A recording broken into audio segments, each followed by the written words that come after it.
Why did I only give you 2 days to leave out of my apartment? Because you were crazy. Okay, let's tell the people the truth. Okay, stop running with this narrative that I just out of the blue just kicked you out of the house and told you got to get out and you got 2 days. Why did I give you those 2 days only and not the entire month? Because I didn't have time to be picking up my clothes from ashes because you didn't set them on fire, or sweeping up my pieces of my glass dining room table that you done shattered. You know what I'm saying? Bathroom curtain being cut. Like I didn't have time for my stuff to be demolished. You know what I'm saying? And destroyed because of your crazy temper. That's why I gave you 2 days to move out. Welcome to Receiver Related. This is your first time here. My name is Tara Walker. I am very glad you clicked on this story or episode for story time. Welcome. If you are a returning subscriber or returning visitor, hey y'all, hey. Welcome back.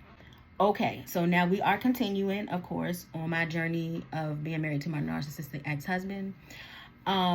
We are now at the first separation. I told y'all before, we separated twice. I will get to the second one when I get to the second one. But this is the first one. And what happened, I revealed on the last episode, if you were caught up, that I started sharing bits and pieces with my then supervisor about what was going on with my ex-husband and in my life. I was too embarrassed to tell other people. I didn't even tell my own mother at the time what I was going through. Because also I had this pride with me, because a lot of people, including my mother, didn't want me to marry him. And, you know, I did it anyway. So I had this pride with me. I didn't want the, I told you so crew, you know what I'm saying, to bash me or whatever. But I also didn't really have, I felt like I didn't have friends I could trust back then. So she gave me a space at the time where I felt comfortable talking to her. So I started revealing to her bits and pieces and stuff that was going on, even back at the accident, where I think she thought I was being physically abused back then, because I showed her the burn mark that the airbag left on me. It literally left an imprint of the seatbelt across my chest. But when I showed it to her, and she saw that it was in the shape of, the seatbelt, I think she kind of like, oh, okay.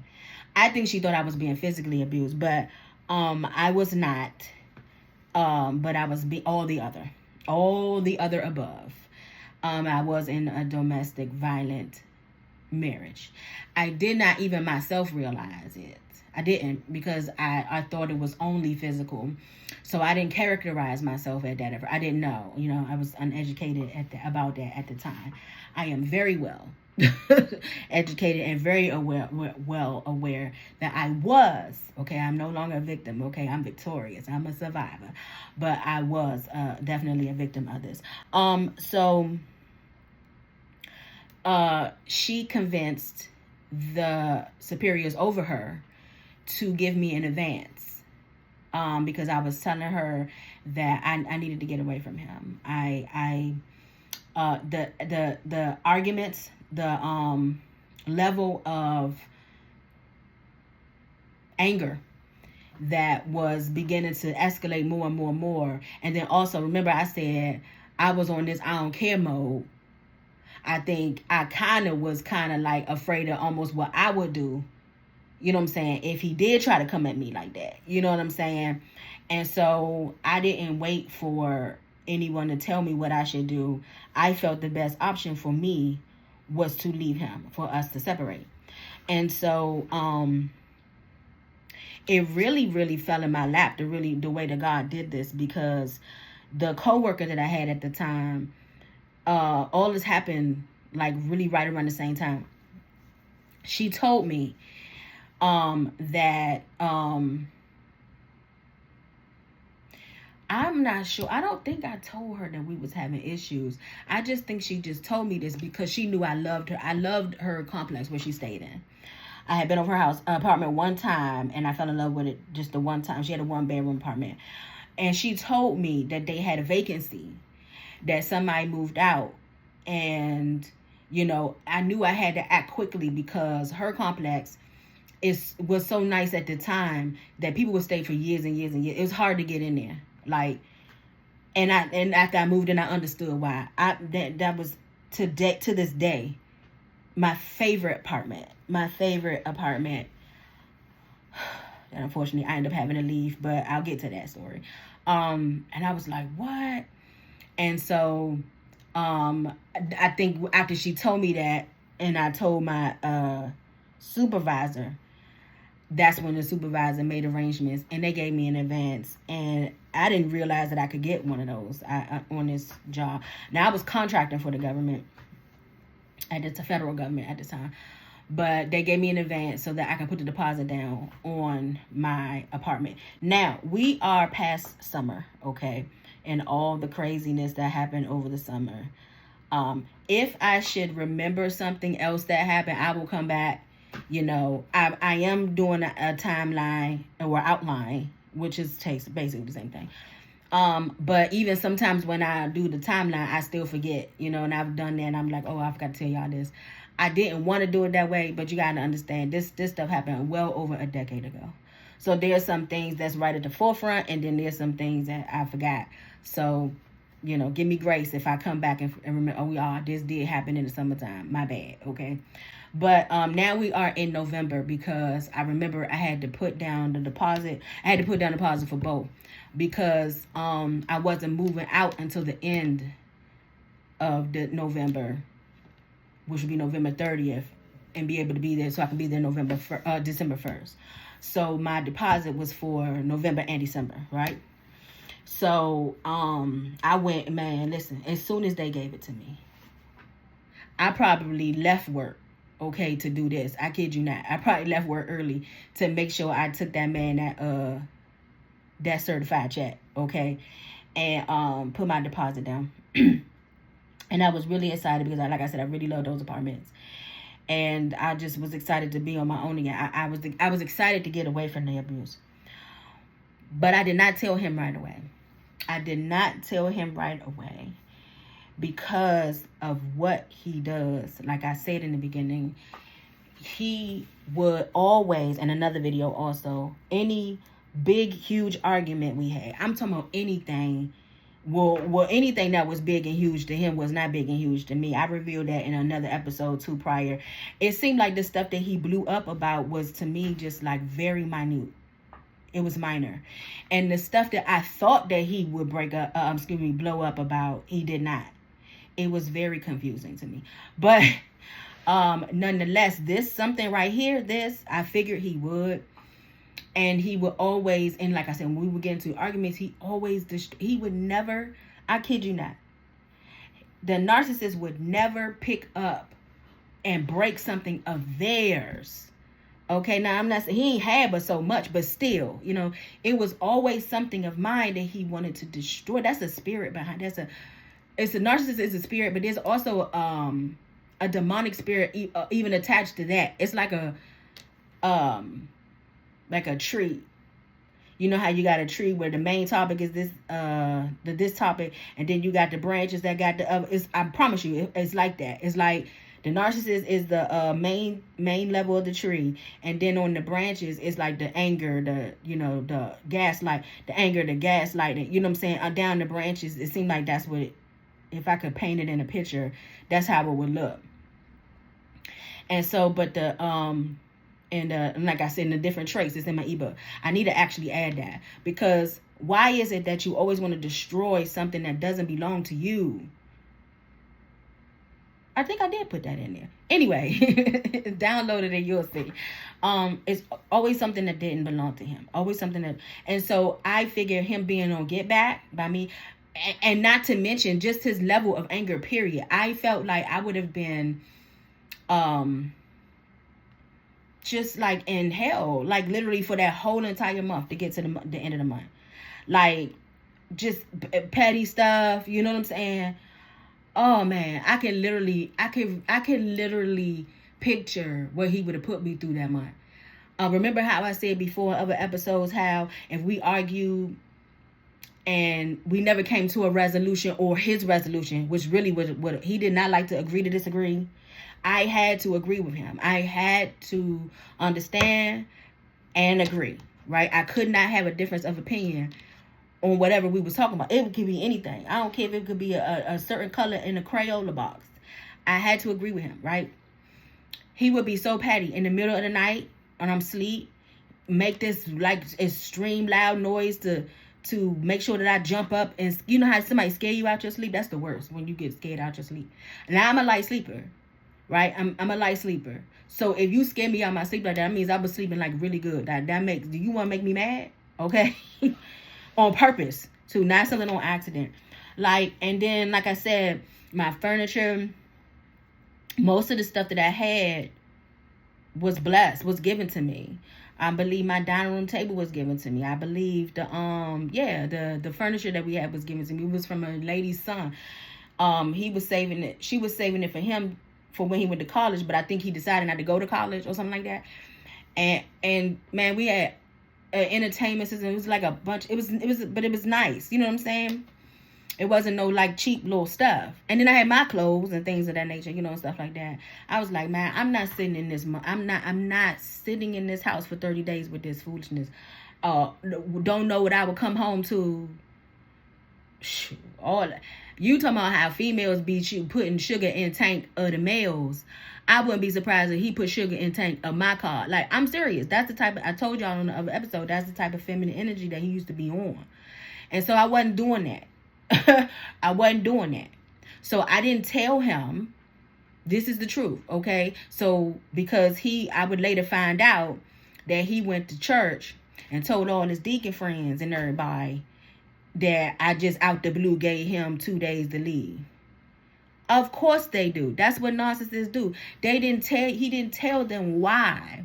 He didn't tell them that he was putting me through domestic violence and hell in that marriage. He didn't tell them that he's screaming at me at the top of the lungs because I ain't put the juice back in the refrigerator. I'm just throwing something out there. You know what I'm saying? He didn't tell them that he was verbally and mentally, emotionally abusing me, calling me fat every chance he got, stupid every chance he got, telling me that I was the reason why he couldn't get an erection every chance he got. He ain't go and tell them that he was not inserting his penis into my vagina as a married couple should. Okay? No, you left all of that out. All of that out. Okay, and just told them that I only gave you 2 days to leave out of the house, as if it was just like some type of random thing I did. Like I was just this horrible wife or whatever. This is why the Lord said, now it's time, daughter, to tell your story. Tell the truth. Tell what really happened. It's time, okay? And also because I am healed, I can do it now. I couldn't do it back then because it would have been out of anger and bitterness. So no, I didn't. I told him, let's see, because I went in my phone and went all the way back to 2010 to look at the month and make sure I'm really big on dates. So I told him November, it's 30 days in the month. So I told him that he had to move out November 30th. And if it was 2 days or 20, okay, so I told him November 28th. And I think that was on a Monday that year. If I'm not mistaken, it was on a Monday that he had to leave. Remember I said the things that I figured he would blow up on, he didn't blow up on. And the things that he did blow up on, I didn't think that he should blow up on. Tell me why that Bama was super calm. And I'm going to later tell you why he was super calm. He was super calm. At first he was like really? Like, this where we at? This what we doing? But he was just like, okay. I'm like, now wait a minute. Okay.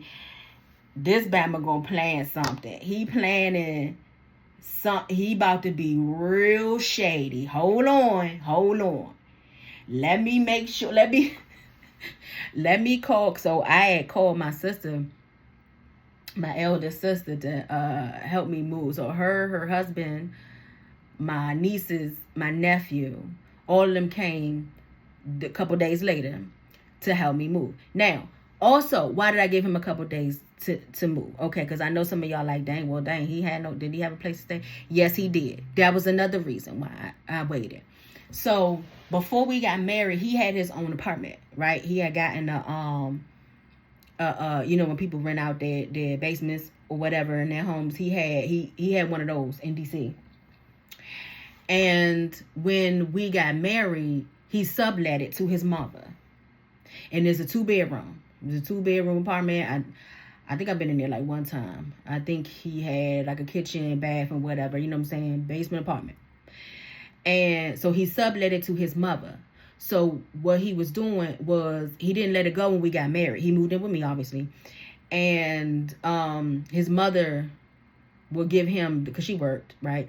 She would give him the rent, and then he would go and pay each month as if he was still living there. Anyway, he sublet it. So I knew that all he had to do was get his stuff and go back home, go back to his place. 2 bedrooms anyway, so it wasn't like they would be overcrowding each other. He still had his own room, and she more than likely, I'm pretty sure she took over the master bedroom, and he took the second one. But he had a place to go. Okay, so it wasn't like I was kicking him out on the street, and that's what he was trying to make it seem. Okay, because that's what the narcissists do. They play the victim all the time. You try to make it seem like he ain't had no place to go. Definitely did, and I knew that, and he knew that. But I would later find out another reason why he was so calm. So now let's get to moving day.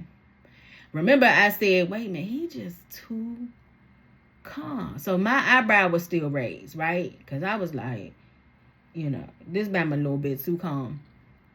So even on moving day, like I said, my nieces, my brother-in-law came in. He helped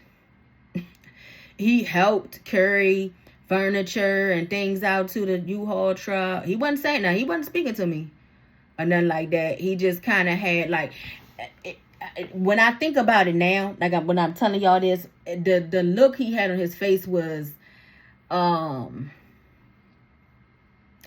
person who knew something you ain't know. That's the best way I can put it. Like, I know something you don't know.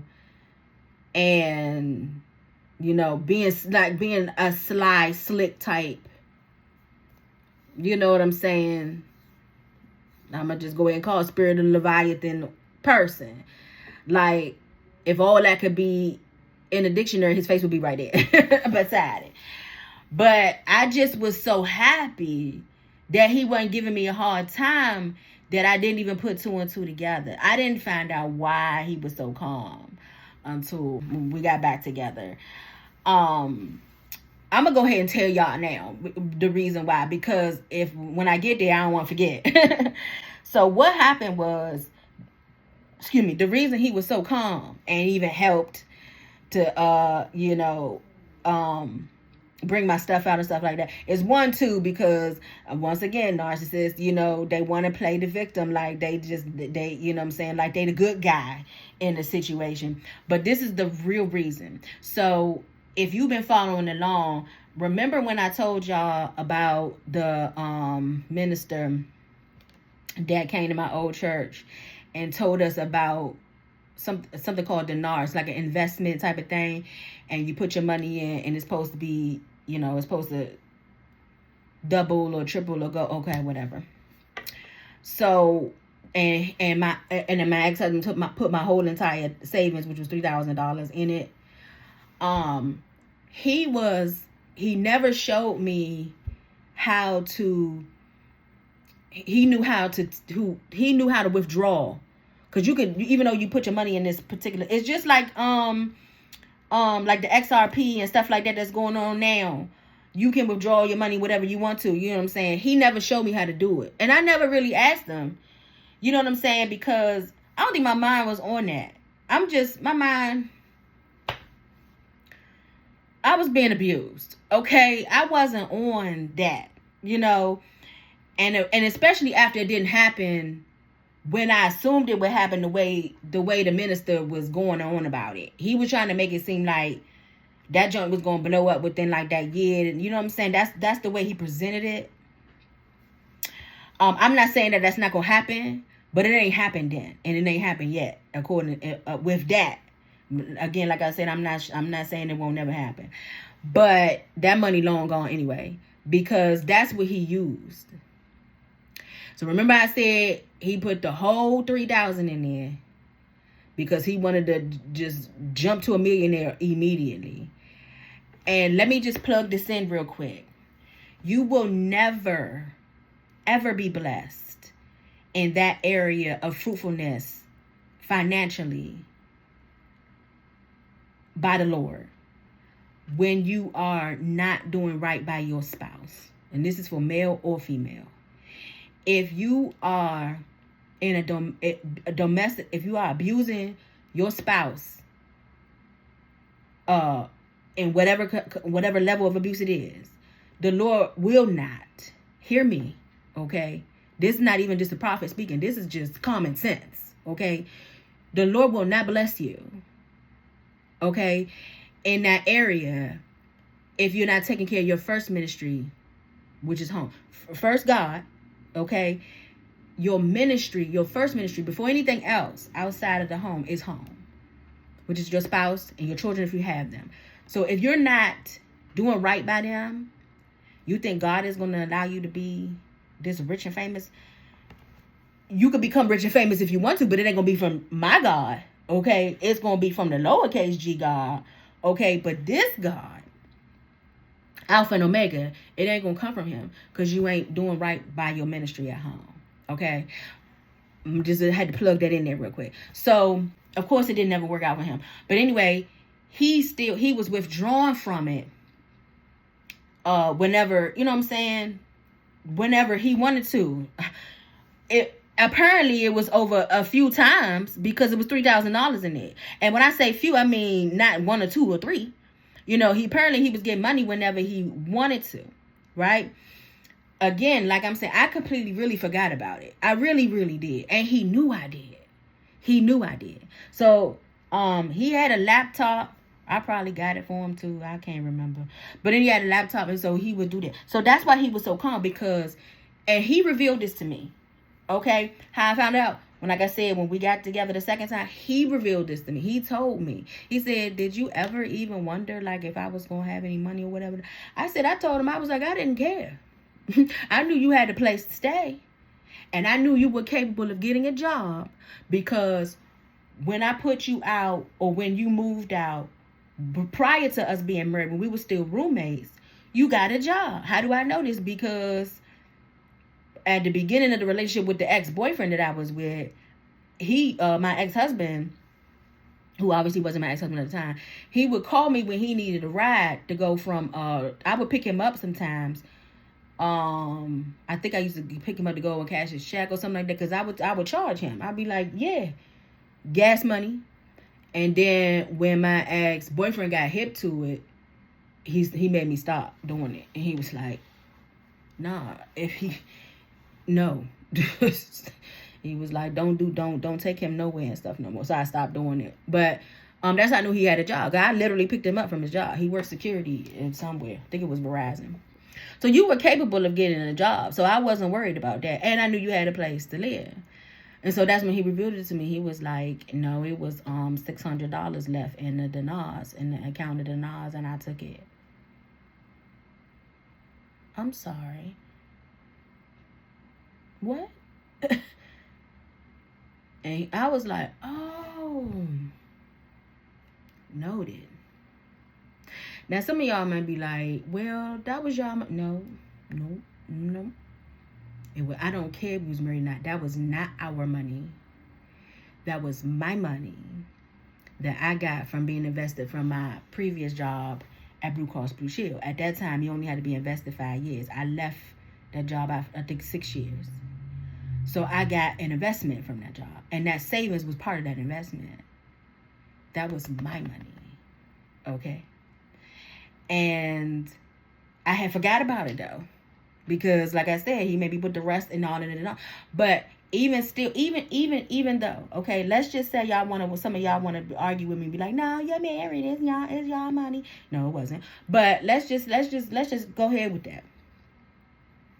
The way he did it was still sneaky, because he never told me. That's why he was so calm, because he knew he was going.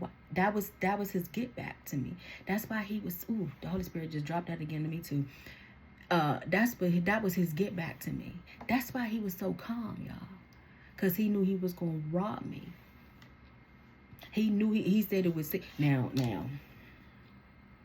Okay, 1,500 of that, I do know what happened to that 15. Half of that went to my. Remember I said I paid. Excuse me, for my own wedding ring.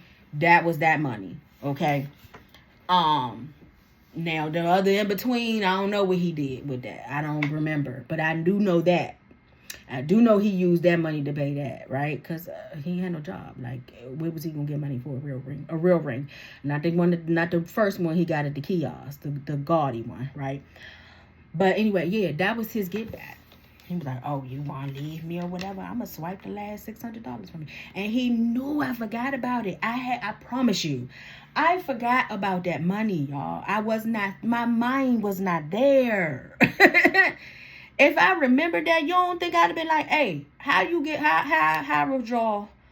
So I can have my own pocket change and me not struggling trying to pay them bills and that rent by myself without his help. You know what I'm saying? So yeah, it was $600 left, and he said he took it. He took the whole thing. That's why he was so calm. And still ran the church and told them I gave him 2 days to leave without telling them why I was moving. So that is the end of this episode. Yeah, it's a doozy as well. There are still more to come. I will pin my ebook in the comments, because I know some of y'all watching this, y'all gonna need this. You need this ebook, and it's not even me trying to sell it to you. If you keep being in these narcissistic relationships, you gotta break the cycle. You gotta break it, and I show you how to do that, and to show you how to heal from it, because you gotta heal, so you don't keep accepting these individuals in your life. You really have to break it. God did not build you to be accepting the lies from the enemy. If you can relate to anything that I said in this video, drop a line in the comments for me. This is a ministry. If you are led to sow, there's no pressure. Please be led by God, and only God. That God, Alpha and Omega. Okay. Yeah, I love you. This is it. I just want to make sure I cover everything. But please know that God loves you more. I will see you in the next episode. Bye.